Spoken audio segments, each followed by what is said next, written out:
Hello everybody. In today's video I'm going to do another album ranking, and I'm ranking the studio albums by the Yardbirds. The Yardbirds are a great band, in my opinion, pioneers of psychedelic rock. So yeah, they're earlier in their career they were doing a lot of covers of blues songs.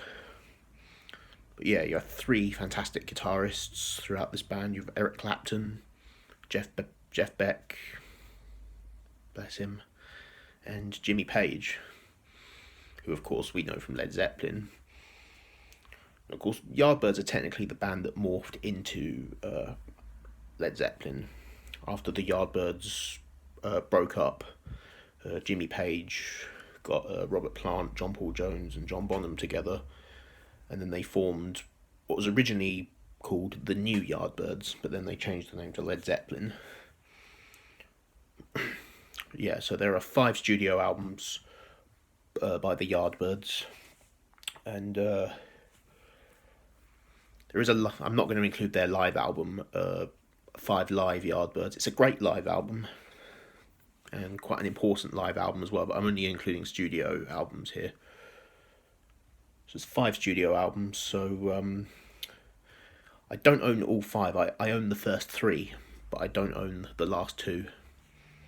So the one at the bottom of the list at number 5 is one that I don't have, and that is their last album, Birdland, from 2003. So this album is basically the new lineup. The Yardbirds had broken up by 1968, but they reformed in the 90s, but with a new lineup. I think only a couple of original members, but a lot of new members as well.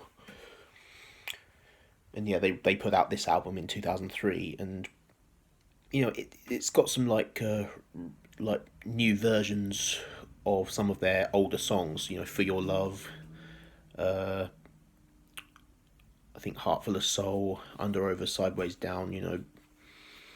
It's kind of unnecessary for them to redo their old songs. I mean, on here they're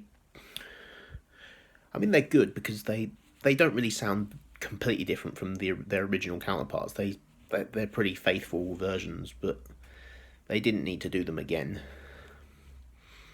But it's still a good album. I mean, I don't think it's a bad album at all. I do like this album. But there is one new song on here, like brand new song that was written for this album called An Original Man, which was written about their original lead singer Keith Relf, who passed away in 1976.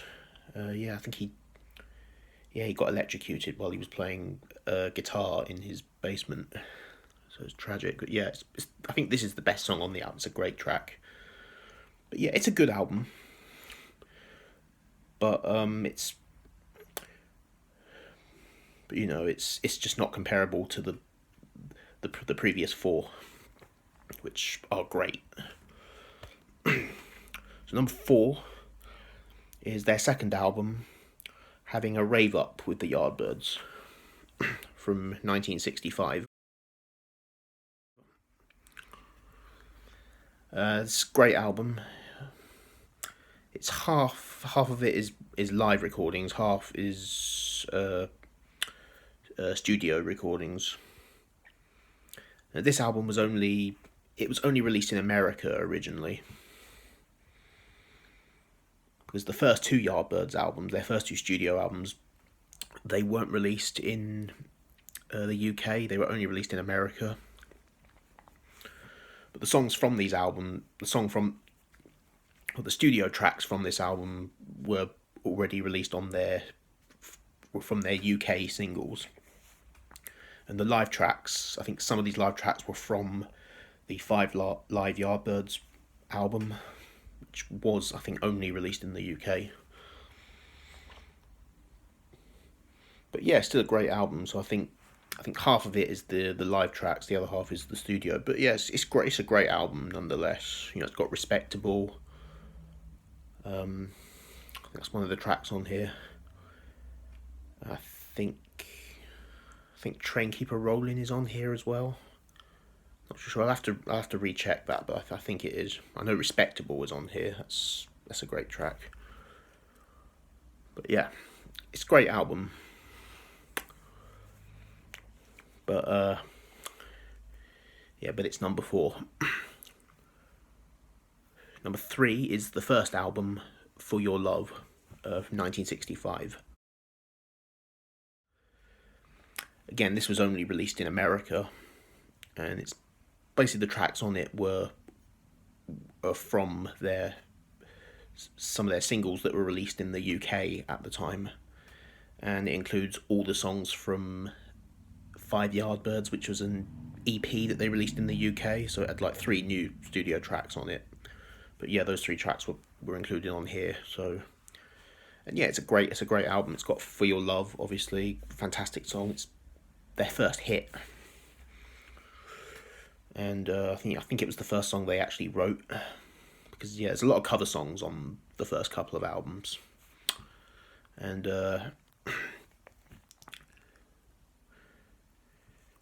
yeah, and it's got Heartful of Souls on here as well as Good Morning Little Schoolgirl. You know, it's great tracks on here.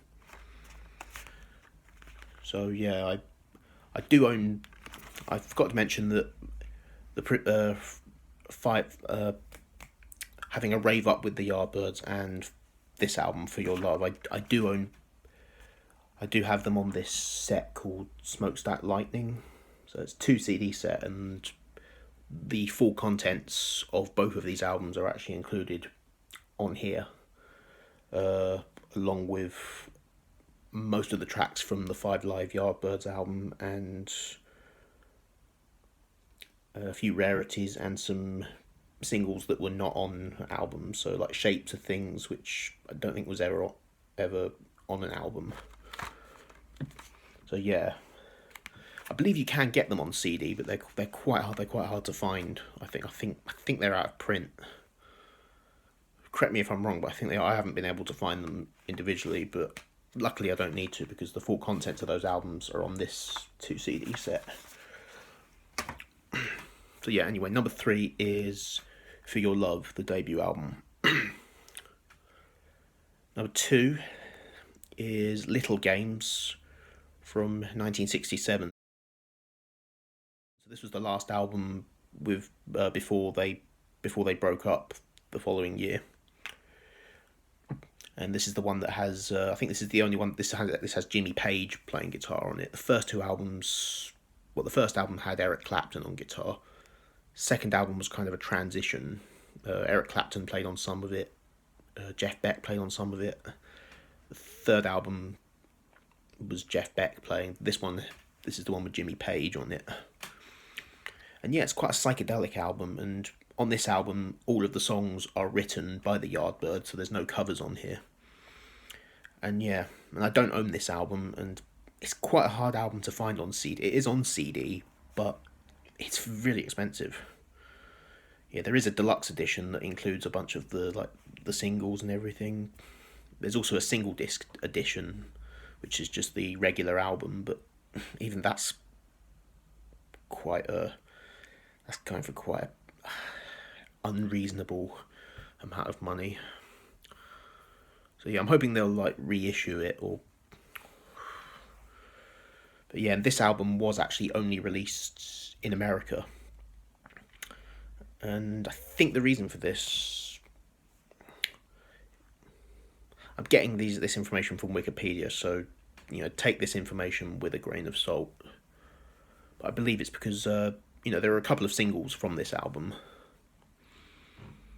A couple of the singles from this album failed to chart in the UK, so as a result, the album didn't get released in the UK, but it did it did a lot better in America. So it got released there, but not here. Shame, really, but it's a great album. I think it's fantastic, and it's underrated. Some great tracks. White Summer's great.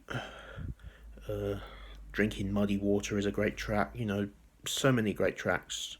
Glimpses. Yeah, just fantastic album. So that leaves me with my... If you know the Yardbirds studio albums, you'll know what number one is. Number one is their third album, Roger the Engineer, from 1966. So yeah, this is probably their most famous album. And originally when this came out in the UK, it was just called the Yardbirds. In America, it was titled Under, Over, Sideways, Down, which is one of the singles off of here. And but I think on reissues, it's been retitled Roger the Engineer, because that wasn't the original title. But it's such a great album. You know, it's the first album where they actually wrote all the songs, so there's no covers on here. There's still some bluesy numbers on here, but there's also some psychedelic tracks on here as well. It's got Under, Over, Sideways, Down, which is one of my personal favourites. The Naz Are Blue, Jeff's Boogie, I Can't Make Your Way, Lost Women, Rack My Mind. There's not a bad track on it. This is a perfect album, 10 out of 10. And this is a good CD as well. You get the original album in mono and in stereo, and you get some bonus tracks on here as well, including Happenings 10 Years Time Ago, which was released as a single, but it wasn't on the album, and also Psycho Daisies, which was the B-side of that single. So you get those on here, and you also get some solo singles by Keith Relf, which I've not actually listened to yet. I actually got this just yesterday. But yeah, this is a great album. And I think out of all their albums, yeah, this is their most famous. And I think this and their next one, Little Games, these two albums, I don't think they're separated by much. They're almost equal to me. I mean, their first two albums, they are fantastic, but this one and Little Games are, they're more creative. It's not just them doing their like blues covers. This is completely original. So yeah, I love this album. And yeah, that's number one. So yeah, I would like to get Little Games and Birdland to complete the collection. But yeah, I hope you enjoyed the ranking. Let me know how you would rank the Yardbirds. I don't know how many views this video would get, because I know the Yardbirds, they had a lot of like successful popular singles, but they don't really get looked at as an album band. They had 5 albums which I just ranked, but a lot of people don't really pay attention to their albums. It's mainly just their singles that most people are interested in, with the exception of Roger the Engineer, which is because that's the only album, that's their only 60s album that got a UK release. But their other albums are, they're great in their own right. And, because I like albums, you see. I mean, there are some bands where I'm happy having the greatest hits, but with most bands that I really love, the albums are the way to go. But yeah, I hope you enjoyed that, and let me know how you would rank these 5 albums. If you've heard these albums, let me know how you would rank these, and I hope you all have a fantastic day, and I'll see you soon.